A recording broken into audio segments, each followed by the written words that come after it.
Hello everyone, welcome back to our channel ಪ್ರೀತಿಯಿಂದ ಅನುಶ್ರುತಿ. ಬನ್ನಿ ಇವತ್ತು ಪರ್ಫೆಕ್ಟಾಗಿ ರಸಮಲೈ ಹೇಗೆ ಮಾಡೋದು ಅಂತ ನೋಡೋಣ. ಪರ್ಫೆಕ್ಟ್ ರಸಮಲೈ ಅಂದರೆ ಏನು ಅಂದ್ಕೊಂಡ್ರಾ?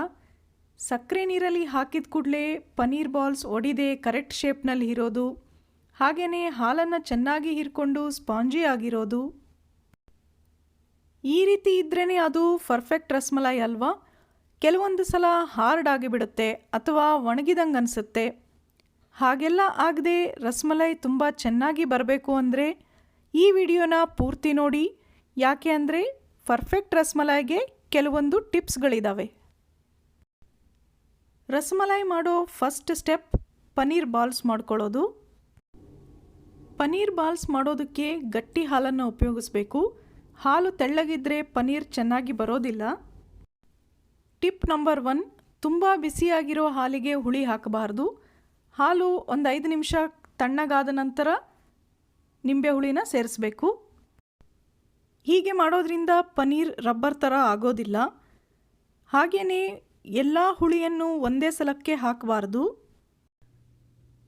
ಸ್ವಲ್ಪ ಹಾಕಿ ಕೈಯಾಡಿಸಿ ಮತ್ತೊಂದು ಸಲ ಹಾಕಿ, ಇದೇ ರೀತಿ 3 ರಿಂದ 4 ಸಲ ಮಾಡಬೇಕು. ಗೊತ್ತಾಯ್ತಲ್ಲ? ಹಾಲು ತುಂಬಾ ಬಿಸಿ ಇರಬಾರ್ದು, ಹಾಗೆಯೇ ಹುಳಿನ ಒಂದೇ ಸಲಕ್ಕೆ ಹಾಕಬಾರ್ದು.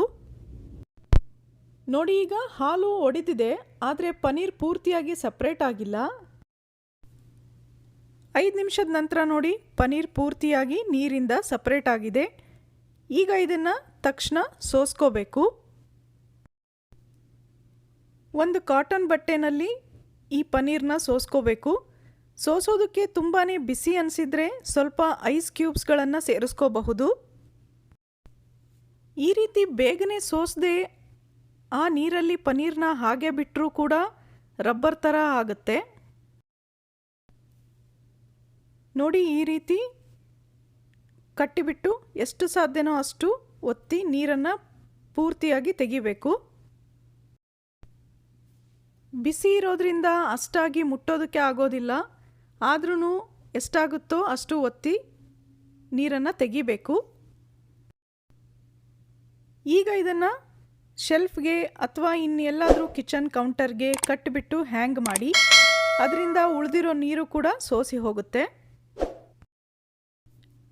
ಟಿಪ್ ನಂಬರ್ 2, ಪನ್ನೀರ್ ಸೋಸಿರೋ ನೀರು ಈ ರೀತಿ ಗ್ರೀನಿಶ್ ಕಲರ್ ಆಗಿದ್ದರೆ ನೀವು ಮಾಡಿರೋ ಪನ್ನೀರ್ ತುಂಬ ಚೆನ್ನಾಗಿ ಬಂದಿದೆ ಅಂತ ಅರ್ಥ.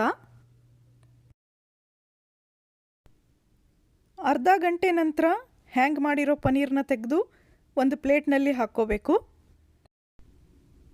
ನೋಡಿ, ಪನ್ನೀರ್ ಎಷ್ಟು ಚೆನ್ನಾಗಾಗಿದೆ. ನೀರು ಕೂಡ ಪೂರ್ತಿಯಾಗಿ ಇಳಿದಿದೆ, ಆದರೆ ಪನ್ನೀರ್ ಡ್ರೈ ಆಗಿಲ್ಲ. ಇಲ್ಲಿ ನೀರು ಚೆನ್ನಾಗಿ ಸೋಸದೆ ಹಾಗೆ ಉಳಿದ್ರೆ ಪನ್ನೀರ್ ಬಾಲ್ಸ್ನ ಬಾಯ್ಲ್ ಮಾಡೋವಾಗ ಒಡೆಯೋ ಚಾನ್ಸಸ್ ಇರುತ್ತೆ. ಈಗ ಇದನ್ನು ಸ್ವಲ್ಪ ನಾದ್ಕೊಳ್ಬೇಕಾಗುತ್ತೆ. ಟಿಪ್ ನಂಬರ್ 3, ಪನ್ನೀರ್ನ ನಾದೋವಾಗ ಯಾವಾಗಲೂ ಅಂಗೈನ ಹಿಂಭಾಗದಿಂದ ನಾದ್ಕೋಬೇಕು. ಆದರೆ ತುಂಬ ಪ್ರೆಷರ್ ಹಾಕಬಾರ್ದು, ಹಗುರವಾಗಿ ನಾದ್ಕೋಬೇಕು. ಈ ರೀತಿ 5 ರಿಂದ 8 ನಿಮಿಷ ಮಾಡಬೇಕಾಗತ್ತೆ. ನೋಡಿ, ನಾದ್ಕೊಂಡ ನಂತರ ಒಂದು ಚಿಕ್ಕ ಉಂಡೆ ಅಷ್ಟು ತಗೊಂಡು ಶೇಪ್ ಮಾಡಿ ನೋಡಬೇಕು. ಆಗ ಅದು ಒಡಿಲಿಲ್ಲ ಅಂದರೆ ರೆಡಿಯಾಗಿದೆ ಅಂತ ಅರ್ಥ.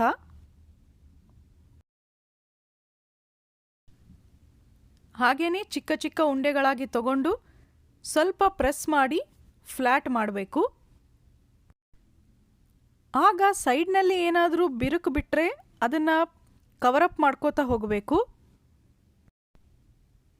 ಈ ಬಿರುಕುಗಳನ್ನು ಹಾಗೆ ಬಿಟ್ರೇ ಬಾಯ್ಲ್ ಮಾಡೋವಾಗ ಒಡೆದೋಗ್ಬಿಡುತ್ತೆ. ಇದೇ ರೀತಿ ಎಲ್ಲವನ್ನೂ ಫ್ಲ್ಯಾಟ್ ಶೇಪ್ ಮಾಡಿ ಇಟ್ಕೋಬೇಕು. ಇಲ್ಲಿ ನಾನು ಮಾಡಿರೋ ಸೈಜ್ ಸ್ವಲ್ಪ ದೊಡ್ಡದಿದೆ, ಇನ್ನೂ ಚಿಕ್ಕ ಚಿಕ್ಕ ಸೈಜ್ಗಳಲ್ಲಿ ಕೂಡ ಮಾಡಬಹುದು. ಇದು ಬಾಯ್ಲ್ ಆದ ತಕ್ಷಣ ಇನ್ನೂ ದಪ್ಪ ಕೂಡ ಆಗ್ತವೆ. ಹೀಗೆ ಪ್ರತಿಯೊಂದು ಪನ್ನೀರ್ ಬಾಲ್ಗಳನ್ನು ಎಲ್ಲೂ ಬಿರುಕಾಗದ ಹಾಗೆ ಚೆನ್ನಾಗಿ ಶೇಪ್ ಮಾಡಿ ಇಟ್ಕೋಬೇಕು. ಈಗ ಇದಕ್ಕೆ ಒಂದು ಹಸಿ ಕಾಟನ್ ಬಟ್ಟೆನ ಮುಚ್ಚಿ ಇಡಿ, ಇಲ್ಲ ಅಂದರೆ ಎಲ್ಲ ಒಣಗಿಬಿಡುತ್ತೆ. ಈ ಪನ್ನೀರನ್ನು ಈಗ ಸಕ್ಕರೆ ನೀರಿನಲ್ಲಿ ಕುದಿಸಬೇಕು. ಅದಕ್ಕೋಸ್ಕರ ಒಂದು ಅಗಲ ಪಾತ್ರೆಗೆ 1 ಕಪ್ ಸಕ್ಕರೆ ಹಾಕಿ, ಯಾವ ಕಪ್ಪಿಂದ ಸಕ್ಕರೆ ಅಳತೆ ಮಾಡಿರ್ತೀರೋ ಅದೇ ಕಪ್ನಿಂದ 4 ಕಪ್ ನೀರು ಹಾಕಬೇಕು. 1:4 ರೇಷಿಯೋನಲ್ಲಿ ಸಕ್ಕರೆ ಮತ್ತು ನೀರು ಇರಬೇಕು. ಟಿಪ್ ನಂಬರ್ 4, ಪನ್ನೀರ್ನ ಬಾಯ್ಲ್ ಮಾಡೋದಕ್ಕೆ ಅಗಲ ಪಾತ್ರೆನೇ ತಗೋಬೇಕು. ಪಾತ್ರೆ ಚಿಕ್ಕದಾದರೆ ಪನ್ನೀರ್ ಒಂದ್ರ ಮೇಲೆ ಒಂದು ಬಂದು ಚೆನ್ನಾಗಿ ಬಾಯ್ಲ್ ಆಗದೆ ಉಳಿಬಹುದು. ಈಗ ಈ ನೀರು ಕುದಿಯೋಕೆ ಬಿಡಬೇಕು. ನೋಡಿ, ಈಗ ಚೆನ್ನಾಗಿ ಕುದೀತಾ ಇದೆ. ಕುದೀತಿರುವ ನೀರಿನಲ್ಲಿ ಒಂದೊಂದಾಗಿ ಪನ್ನೀರ್ಗಳನ್ನು ಹಾಕಬೇಕು. ಟಿಪ್ ನಂಬರ್ 5, ಎಲ್ಲ ಪನ್ನೀರನ್ನು ಒಂದೇ ಸಲಕ್ಕೆ ಹಾಕಬಾರದು. ಹಾಗೆ ಮಾಡೋದ್ರಿಂದ ಪನ್ನೀರ್ ಒಡೆದು ನೀರಿನಲ್ಲಿ ಮಿಕ್ಸ್ ಆಗೋ ಚಾನ್ಸಸ್ ಇರುತ್ತೆ. ಅದರಿಂದ ನಿಧಾನವಾಗಿ ಒಂದೊಂದಾಗಿ ಹಾಕ್ತಾ ಹೋಗಬೇಕು. ಎಲ್ಲವನ್ನು ಹಾಕೋವರೆಗೂ ಗ್ಯಾಸ್ನ ಮೀಡಿಯಮ್ಮಿಂದ ಸಿಮ್ವರೆಗೇ ಇಟ್ಟಿರಬೇಕು. ಇಲ್ಲಿ ಇದು ಸಕ್ಕರೆ ಪಾಕ ಆಗೋದೇನು ಬೇಡ. ಕುದೀತಿರುವ ಸಕ್ಕರೆ ನೀರಿಗೆ ಪನ್ನೀರ್ಗಳನ್ನು ಹಾಕಿದರೆ ಸಾಕು. ಎಲ್ಲ ಹಾಕಿದ ನಂತರ ಲಿಡ್ ಕ್ಲೋಸ್ ಮಾಡಿ 10 ನಿಮಿಷ ಕುದಿಯೋದಕ್ಕೆ ಬಿಡಿ.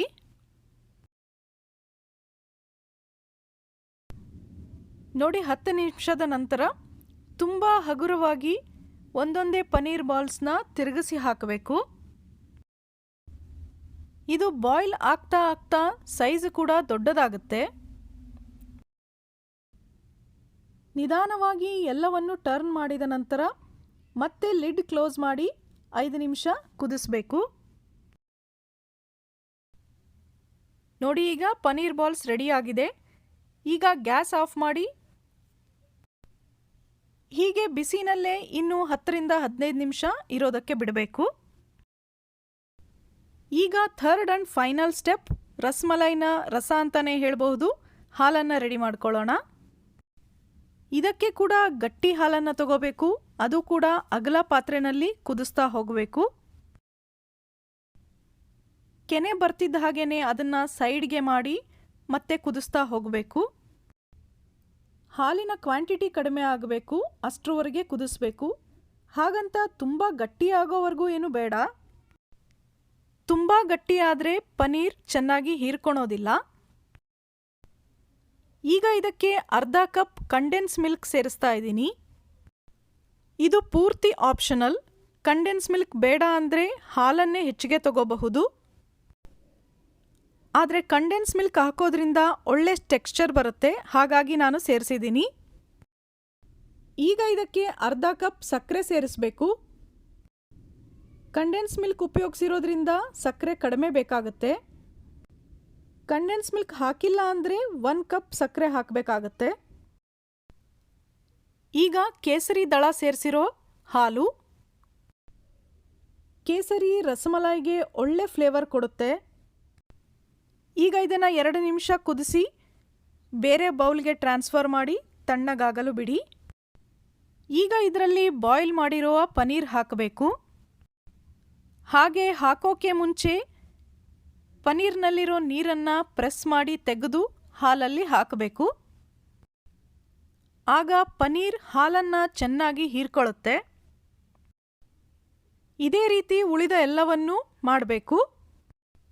ಇಲ್ಲಿ ನಿಮ್ಮೆಲ್ಲರಿಗೂ ಇನ್ನೊಂದು ಟಿಪ್, ಪನ್ನೀರ್ ಚೆನ್ನಾಗಿ ಬಾಯ್ಲ್ ಆಗಿದೆನೋ ಇಲ್ವೋ ಅಂತ ತಿಳ್ಕೋಬೇಕು ಅಂದರೆ ಒಂದನ್ನು ತಗೊಂಡು ತಣ್ಣನೆಯ ನೀರಿನಲ್ಲಿ ಹಾಕಬೇಕು. ಅದು ತಕ್ಷಣವೇ ಕೆಳಗೆ ಹೋಯಿತು ಅಂದರೆ ಪನ್ನೀರ್ ಚೆನ್ನಾಗಿ ಬಾಯ್ಲ್ ಆಗಿದೆ ಅಂತ ಅರ್ಥ. ಕೊನೆಯಲ್ಲಿ ಈಗ ಏಲಕ್ಕಿ ಪುಡಿ ಹಾಗೆಯೇ ಡ್ರೈ ಫ್ರೂಟ್ಸ್ ಪುಡಿಯನ್ನು ಹಾಕಬೇಕು. ನಾನಿಲ್ಲಿ ಗೋಡಂಬಿ ಮತ್ತು ಬಾದಾಮಿಯನ್ನು ತರಿತರಿಯಾಗಿ ಪುಡಿ ಮಾಡಿ ಹಾಕ್ತಾ ಇದ್ದೀನಿ. ಈಗ ಇದನ್ನು ಮಿನಿಮಮ್ ಅಂದರೂ 4 ಗಂಟೆಗಳ ಕಾಲ ಫ್ರಿಡ್ಜ್ನಲ್ಲಿ ಇಡಬೇಕು.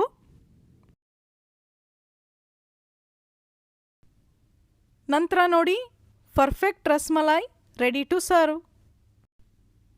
ನೋಡಿದ್ರಲ್ಲ ಎಷ್ಟು ಚೆನ್ನಾಗಿ ಬಂದಿದೆ ಅಂತ. ಇನ್ಯಾಕೆ ತಡ, ನೀವು ಕೂಡ ಈಗಲೇ ಟ್ರೈ ಮಾಡಿ. ಹೇಗಾಯಿತು ಅಂತ ಕಮೆಂಟ್ ಮಾಡಿ ತಿಳಿಸಿ. ಖಂಡಿತ ಎಲ್ಲರೂ ಇಷ್ಟಪಡ್ತೀರಾ. ಹಾಗೆ ಈ ವಿಡಿಯೋನ ಲೈಕ್ ಮಾಡೋದನ್ನು ಮರಿಬೇಡಿ. ಇನ್ನೂ ನಮ್ಮ ಚಾನಲ್ಗೆ ಸಬ್ಸ್ಕ್ರೈಬ್ ಆಗಿರಲಿಲ್ಲ ಅಂದರೆ ಪ್ಲೀಸ್ ಈಗಲೇ ಚಾನಲ್ನ ಸಬ್ಸ್ಕ್ರೈಬ್ ಮಾಡ್ಕೊಳ್ಳಿ. ಸಿಗೋಣ ಇನ್ನೊಂದು ಇಂಟ್ರೆಸ್ಟಿಂಗ್ ವಿಡಿಯೋ ಜೊತೆ. Thanks for watching.